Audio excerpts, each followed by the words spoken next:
Never did I ever mean to make a mess. How I'm gonna get home is anybody's guess. Money where your mouth was, gonna wake up in dead, and my car ain't fixed yet. Oh no, no, no. Just clap your hands now. Just clap your hands now. Just clap your hands now.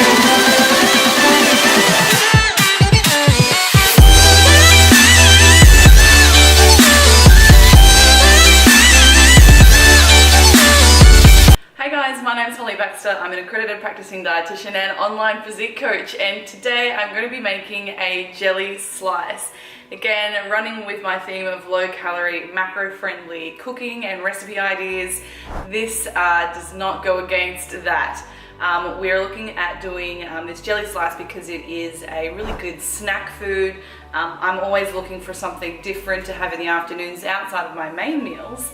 And this is really sweet and has very, very little calories. So stay tuned and let's get stuck into it. Start by making the base. So we're going to take 150 grams of just plain tea biscuits, and we're going to put those into the food processor, or you can use a rolling pin and just crush them up. And we're going to add in the butter and as well as the almond flour or coconut flour. If you are using one or the other, it doesn't matter. I'm going to take 80 grams of butter. This is the light butter that I always use, so that's melted. Popping that in there as well. And then I've been using coconut flour for a lot of my recipes lately, so I'm going to use 50 grams of coconut flour. But you can also use almond meal, but it will give a slightly higher fat content than what I've listed in the macronutrient profile for this recipe. So that's going in there as well. First food processor that I have ever had, so I think it is time for a new one. I'm just going to take a regular slice tray like this, but you could use a cheesecake tin, a square tin, round tin. If you want it to be a thicker base, use a smaller tin. Obviously it's going to reduce the surface area and you're going to have a lot more depth with your base. So taking the tray, I'm going to spray that quickly with some olive oil, and then I'm going to pop on some baking paper.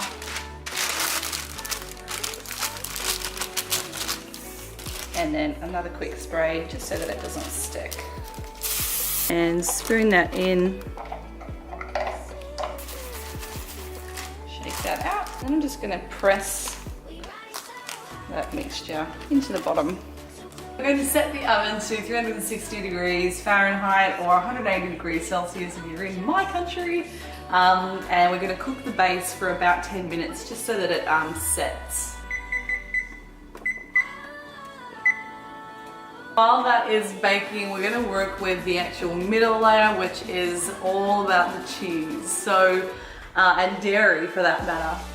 I'm going to be using the No Fat Ricotta Cheese. Now typically this recipe would call for all condensed milk or all regular full cream cheese. So I'm using a combination of both so the texture still stays firm, but obviously reducing the fats. So I'm using 400 grams of ricotta cheese, the no fat variety. Put that into the blender. I'm then using a third less fat cream cheese. The recipe would call for all regular cream cheese. This has, as the package says, so the fat of regular. So I'm using 100 grams of cream cheese. And lastly, I'm using the no fat or skim condensed milk. This is where all the sugars come from and the carbohydrates, but it makes this perfect and it gives it a nice texture as well. So I'm using 200 mils of condensed milk, sweetened condensed milk, but the skim variety. I've just boiled some water and I'm going to be using 2 sachets of gelatine. And again, because I'm modifying the consistency of the middle of this slice, I need something to hold it together. So I've got 2 sachets so that actually will set firm.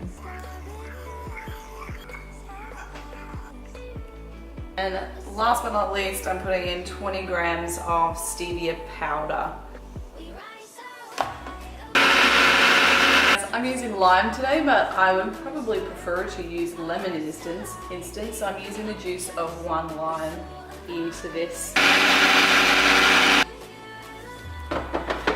15 to 20 minutes, and when the slice base comes out of the oven, I'm also going to freeze that or put that into the fridge to cool down as well, just so that the layers are nice and crisp when you actually serve it out. You don't want it to leach into the base by rushing it. So both of those are going to go into the fridge just to set for a little bit. I'm now going to make up the top layer, which is the jelly layer. So you can pick any flavour of Jello that you like. In Australia we call this jelly, not Jello, but I'm making sure it's the no sugar variety. So I've got this strawberry one today, so I'm going to use 2 packets. Mix up this with around 250 mils of water per packet. So let's go ahead and do that. Great. Okay, so they're going to cool as well. Straight in.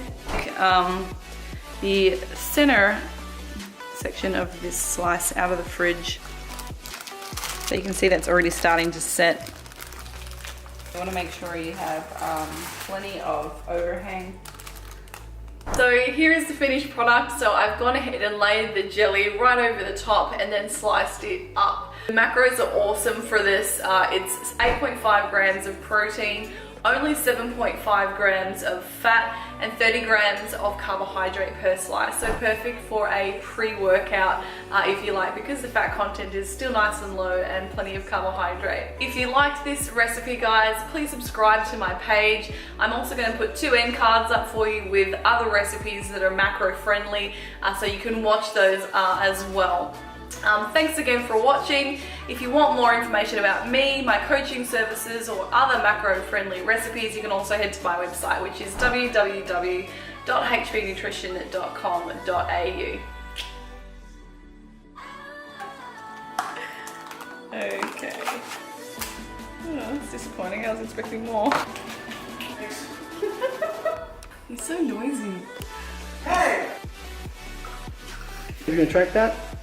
No, probably don't count. Lower calories, and I'm looking for something to kind of stab the cravings. Cram the cravings, is that a saying? Cram? Which has 52 macro-friendly recipes